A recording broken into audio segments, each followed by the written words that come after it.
Good afternoon and welcome everyone to a message of hope with me, your host, Fatima Gould, with messages to get you over the wall. And today I'm having a beautiful soul just join me. And from the time we met, even though we were like long lost distance cousins, heard about each other, knew each other, were out there in the world. And then when we met, there was such a synergy between the two of us. We were in our lives forever and a day from what I remember. I remember going to Ryerson and Toronto had a bus strike and I stayed at your house. It was like, where else would I be going but downtown and stay with you because I was not walking to Ryerson from Etobicoke. So welcome, everyone. Welcome, Sabra. So good to see you. How are you? I am well. And how are you? You know, everything seems, it's really, really nice to be here.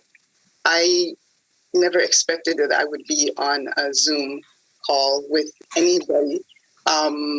This is the second time I'm on a Zoom call, but you know, it's really, really nice to connect with you because we had that instant connection and it's just that whole, you know, synergy thing. You know, what do you do?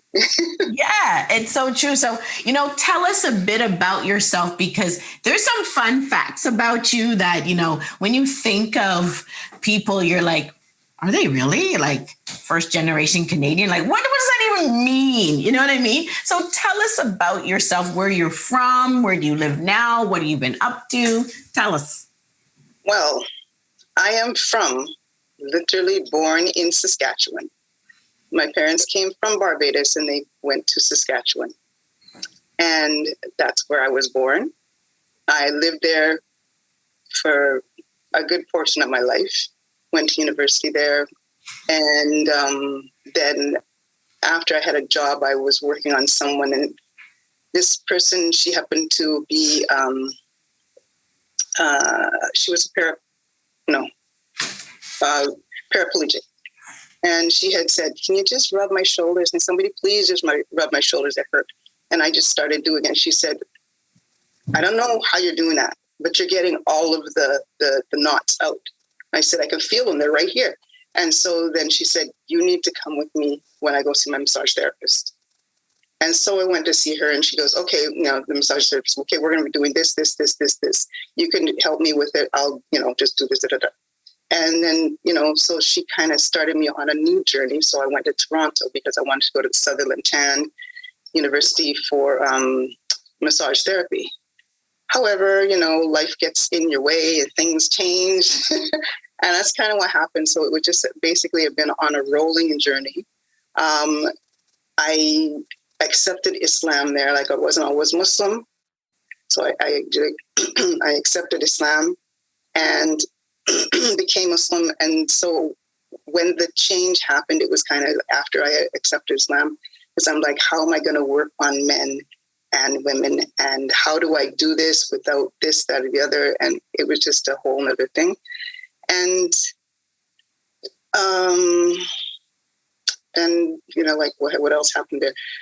I moved a few other places. And in one of the places where I was living in Barry's Bay on a farm. And I had a garden and I had chickens. I was about to do beekeeping. And my system shut down. It just said, no, we're not going to go any further. And so I was rushed to a hospital and I was diagnosed with lupus nephritis. So there you got it. And I did know some of that. I didn't know about the diagnosis of lupus, like when that actually happened. And, you know, I'm sure with this diagnosis, there's so much that happens in you, around you, in your body, mind, body, spirit, soul, you know, so inside of that, tell us, what does hope mean to you inside of that diagnosis? What did hope mean to you? Well, at that point, I didn't think. I was like, my brain had kind of shut down. And so I just remember going to sleep in my bed and waking up, and I'm waking up in a hospital. I'm looking around and I'm like, what? just looking back and forth. And then it's like, okay, I'm in a hospital. And then it's just like, I'm tired, I'm going to sleep. I didn't know I didn't know why I was there. I didn't know which hospital I was in. I didn't care because I was just tired. So I went back to sleep and did not know that they were taking me for dialysis and all sorts of things like that. I had no idea. I did not even know. I literally could not have told you what dialysis was. So, but yeah, they took me for dialysis and, all of these different things.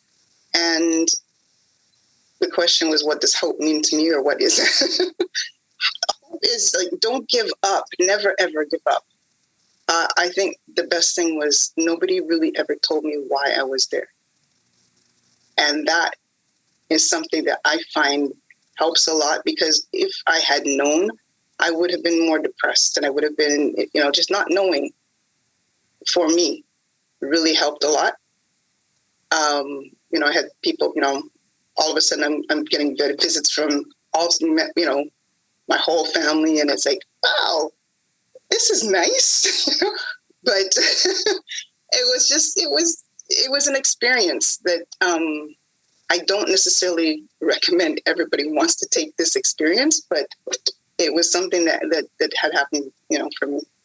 So for you, you're saying you're like not knowing, because some people do that. They get a diagnosis and all hope is gone because they're just focused on the diagnosis, right? They're not focused on getting better. They're not focused on the healing. They're like a victim mentality just takes over. So for you, not knowing was what gave you that hope to keep going and going so that you can overcome that mental block of, this is what I got and this is who I am. But it helps you to transcend that. Is that what you're saying? I guess so. Probably, because I didn't know why I was in the hospital. I really did not know. And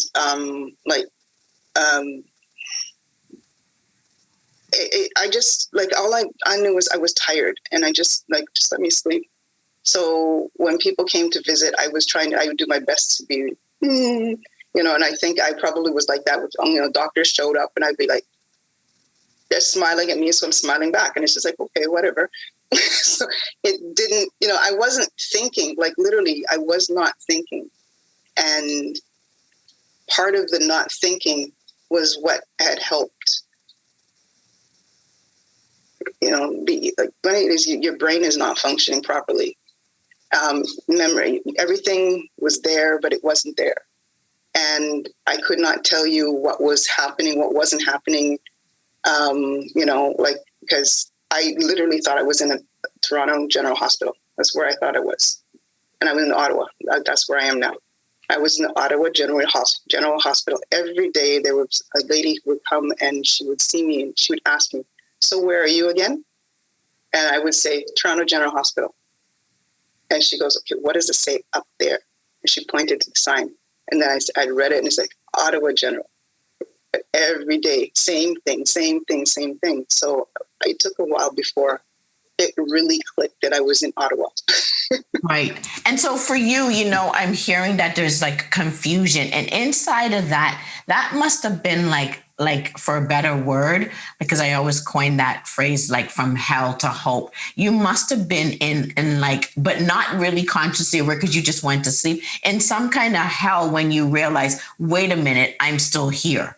I'm still being poked. I'm still being prodded. So take us through what that journey was like, going from knowing that to where you are today. What was that journey like from hell to hope? Well, it started, the journey from hell started basically from me being diagnosed as having a heart attack. And then they took me to Ottawa here to, do whatever test to check this, that, and the other. And the doctor said, we have no idea what caused this because your heart is fine. It was really cool because I actually got to see my heart on the screen. And I've never been able to see it before, so it was really, really cool. And then after that, something had happened. I don't know exactly where it was or whatever, but I had a stroke. And I didn't know that I had had a stroke. what I had done is like, I knew I had an appointment with the neurologist coming up. And so I said, I don't know why it is that I can't speak properly.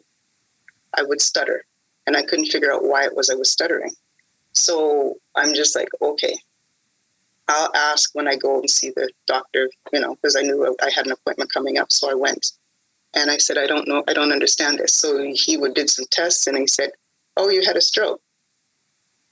I'm like, oh, okay. I just kind of left it there. It's like, it is what it is, I'm still here, I'm still moving, I'm still functioning, everything, So then the next thing I went to the hospital because I was like, I had literally, I have deep vein thrombosis because I could feel that it felt like a cramp in my leg. And I was like, no, this can't be this, because I knew a little bit about it because I've been a reflexologist for the last 10 plus years. And in doing that, I knew about deep vein thrombosis. So when I felt this thing in my leg, and I'm like, and I'm trying to stretch it out and trying to do all sorts of different things, and it's not helpful, nothing's helpful. So what I did is I did go to the Emerge to be checked. And that weekend I happened to be going to Toronto. So they said, well, come back tomorrow because, we can do it, check it out further then. And I said, I can't because I'm going to be in Toronto. I said, okay. So I had a little protocol that I was supposed to follow. And my daughter she's my, she's who helps me out so much. You have no idea. I love my child. And she, because she had to give me needles in my stomach. And so when we went to Toronto, that's what she had to do. So she had to learn how to do it. And there was just a lot of stuff that was going on that led up to it. And so by the time I when everything was realized, okay, you've got lupus and you got to deal with this and do. I said, no. I'm not dealing with it. I'm not going to deal with this. I've had enough. I'm just tired. I'm completely fed up. I'm going to find a way. And it didn't matter. I just said, I'm going to find a way for this to go.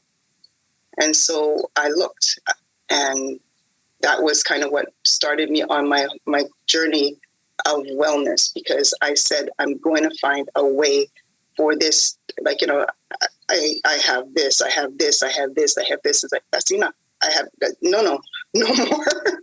So I just continued looking, and someone had asked me, would you like to come to this health show, because you could always, showcase your business. And so I said, yeah. There was a person there who was a nutritionist, and she talked about different things with nutrition.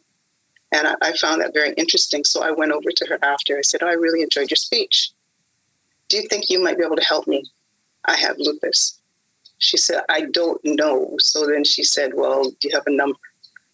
And I gave her my number. And a little while after that, she called me. And then we started to try and figure out, okay, what can you eat? What should you eat? What should you not eat? And that's where all of the healings started to take place. And I must say, the nephrologist also helped, because he told me no junk food, no fried food, and no salt. The salt part I didn't quite listen to, because I do need it for my brain.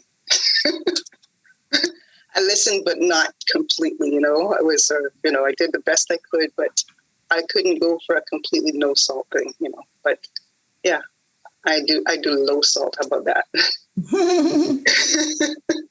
So your journey really started with a holistic approach, starting with your nutrition and talking to that lady and cutting certain things out. So what would you say as part of that journey, what about mindset? What about spirituality? Like, where did all of that come in your journey of healing? The mindset was, this has got to go. I'm not, yes, this is what they say I have, but I'm not going to live with it. No, it's not going to be part of my life. That was my mindset. And I feel that, you really have to want it to go. You would really, really have to be in that headspace where, regardless of what's going on, it's going to leave. And that was my mindset. And, the spirituality part. Well, as you can see, I'm Muslim and I do pray 5 times a day. There are other prayers that you can make as well if you want to. So it was a lot of prayer and asking, and believing that Allah is going to take care of me. Allah is going to, He's not going to give up on me. So, a lot of things, the majority of this is in the hands of Allah, And that is so beautiful, because some people, we get diagnosed with something and then we just focus on that thing in our bodies, and then it just eats away at our mind, body, spirit, soul. Everything just gets eaten away.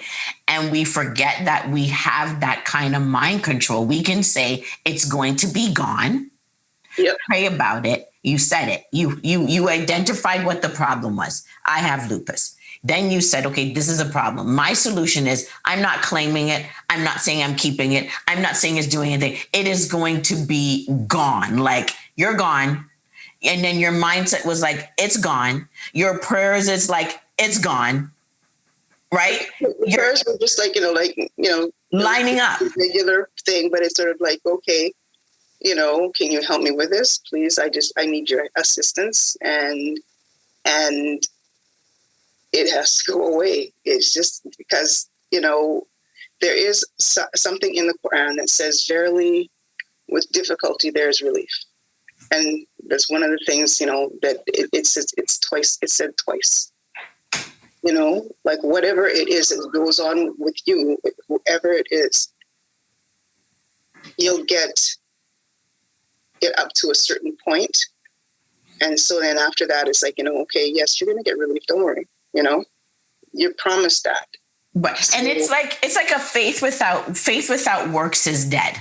Right? So is what I'm hearing you say. You have the faith, but you also had to work. You also had to watch your diet. You also had to make sure you got plenty of rest. You have to do the work, like what you just said about that passage. So, and then that's your trial, that's your tribulation. But then it goes away when you have that belief and that faith, and it comes together, and you're mindful about well, in case you had little salt, but with the food that you eat and what you put into your body, because your body is a temple, and what you put into it, it's either I could be diagnosed with diabetes and then decide, I'm going to have as much sugar as I possibly want 10 times a day, and then say, but why isn't that going away? Well, Fatima, maybe you should cut down on the sugar, not a low sugar diet, but no sugar diet. Well, that was I had to cut sugar out of my diet too. It's like, the only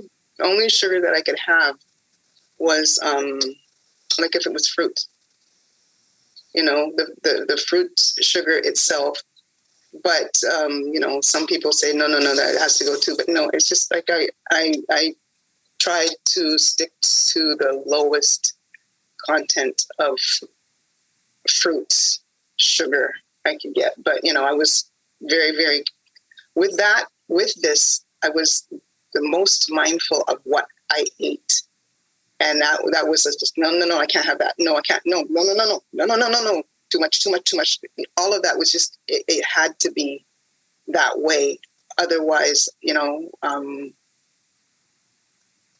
I don't know if I can't say that I would have gotten where I am now, but I can't say that I wouldn't, I just sort of one of those, I know that God has control of everything. And, that's the bottom line. God's got control over everything. And that leads me to my next question right yes. now. And I think that you've just answered it really, but I want you to tell people who are on this journey of a difficult diagnosis, right?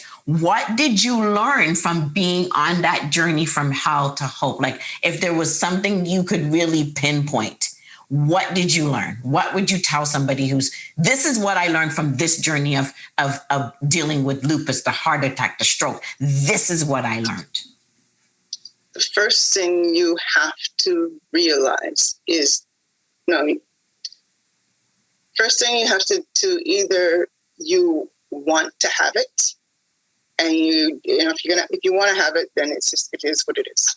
You'll just do exactly what, take this, take this, take this, take this, take this. You'll just do that. If it is that you don't want to have it, then you can do, you have to do work in order for you to be able to you get over the wall.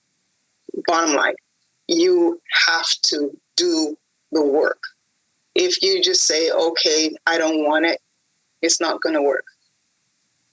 I knew I had to find some way to do it, and it really did made such a big difference. But it's not a diet that you go on.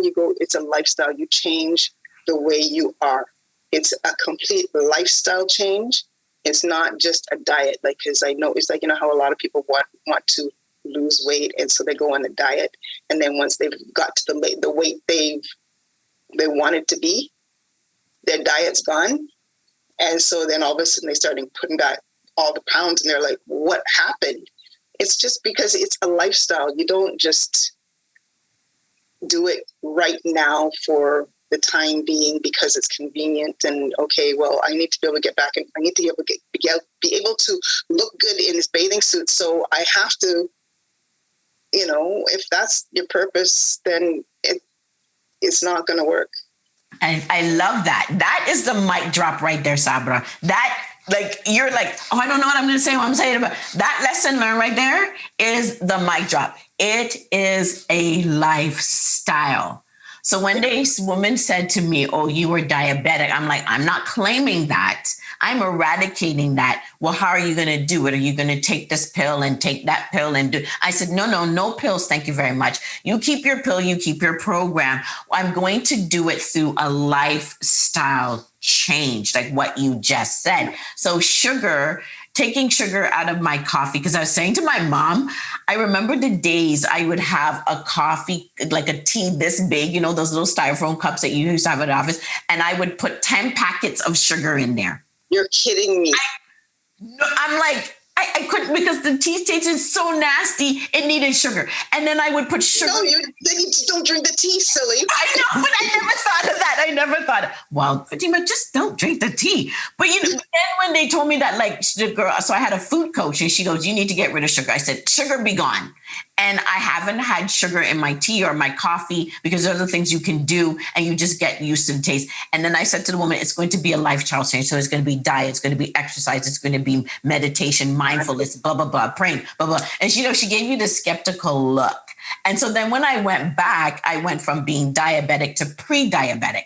And so last week I went and did the test again, and let's see what happens then, because I realized the one thing I wasn't putting in, and what you alluded to, was resting. I wasn't sleeping enough. You need to definitely rest is a big thing. Rest is something that everybody takes for granted. Rest, there is rest that has to happen. There's exercise that has to happen. All of these things. And I remember seeing something recently, and I wasn't going to say exercise, but it is exercise. But it was just put in a different way, something that you like to do where you're causing yourself motion.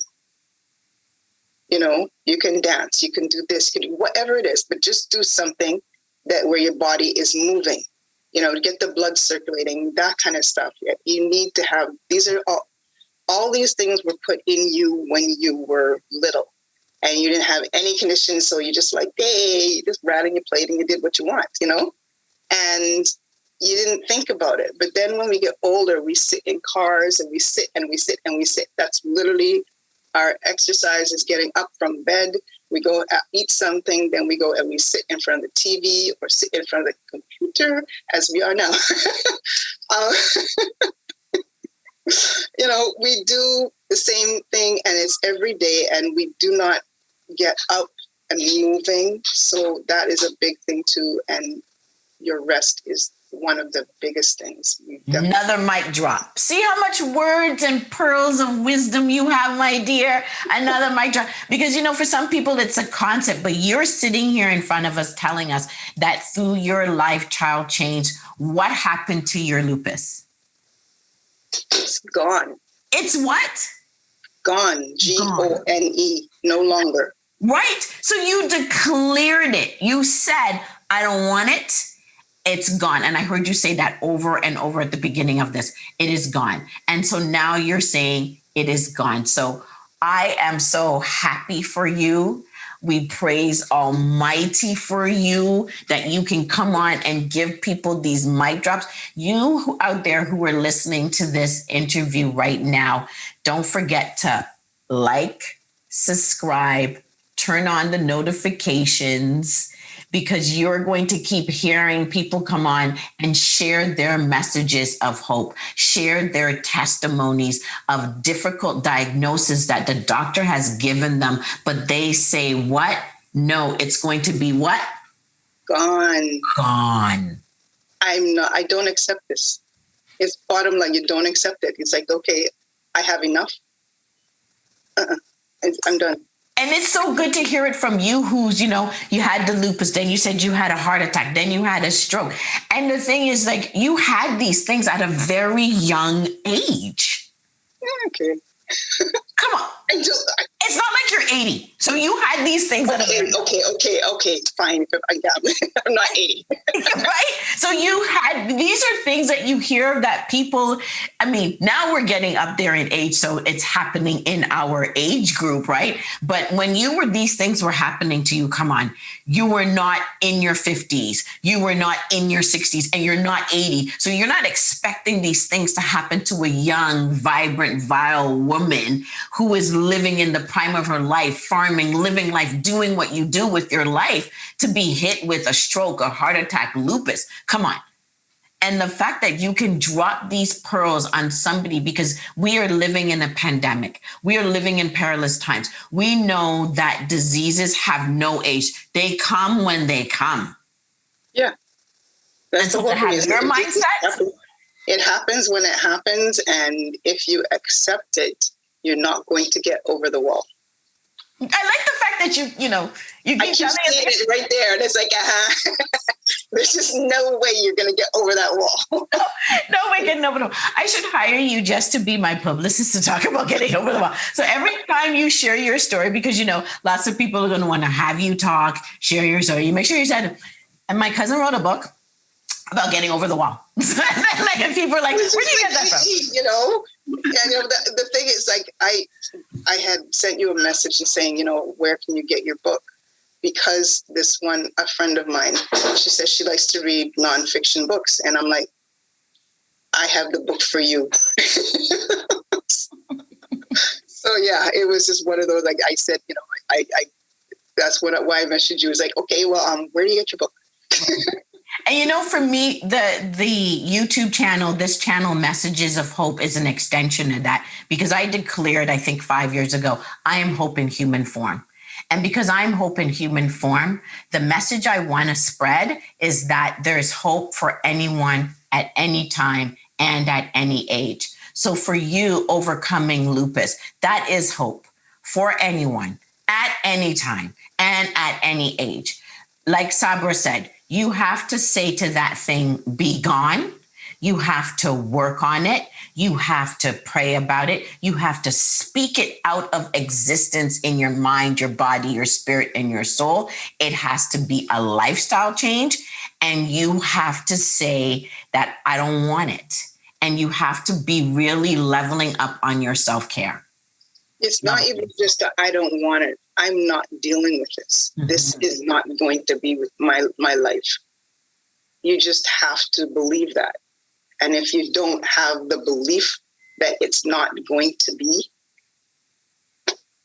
then you're going to be stuck. You're going to be stuck. And we don't want people stuck. No. We don't want people stuck. To be out of their you're getting out of your comfort zone, because I have found that the hardest thing to do is to get people to change their diet. And usually it has to get down to, well, I'm going to die. And yes, everybody's going to die. Literally, there are two things in life that are guaranteed, and that's death and taxes. So more mic drops. Yes, death and taxes. So, I mean, get out of your head that, okay, I'm going to have this for life. If you believe you're going to have it for life, then yes, you will have it for life. If you don't believe that, then you have hope and you have a chance of getting it, you could say, to remission if you want it there. If you want it gone, you have that. You can do that. And you've just answered the last question so eloquently, and it just flowed, right? Like I told you, this is going to just flow. And that flowed into, what advice can you give others to increase your hope? And you just said it so beautifully. That was another mic drop.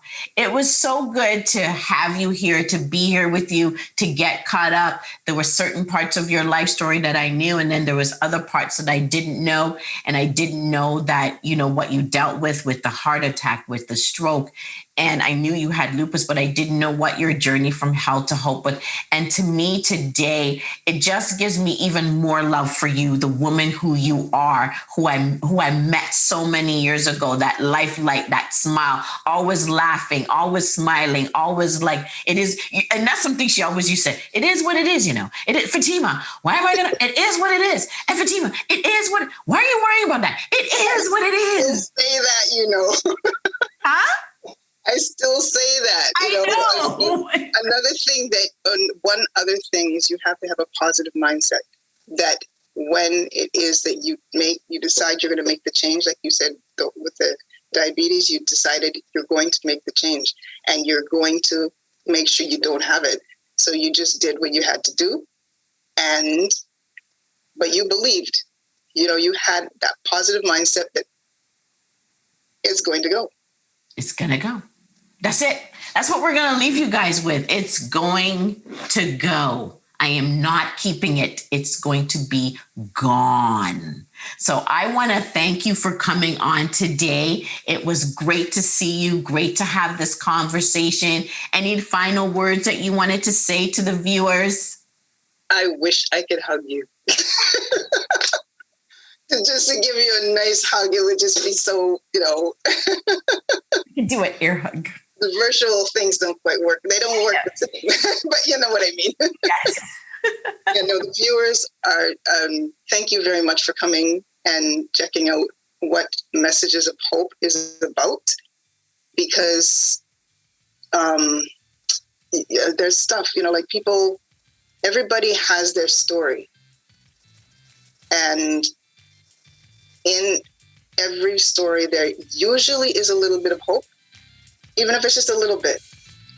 But there is hope in this world. We got to hang on to hope. If we don't hang on to hope, then where are we going to be? And we don't want to be there. It's so true. So thank you once again for coming on. And I just want to say, everybody, don't forget to like, subscribe, turn on the notifications to the channel, and see who else we're going to have coming on. And I want to wish you all a super fantabulous day now. Bye.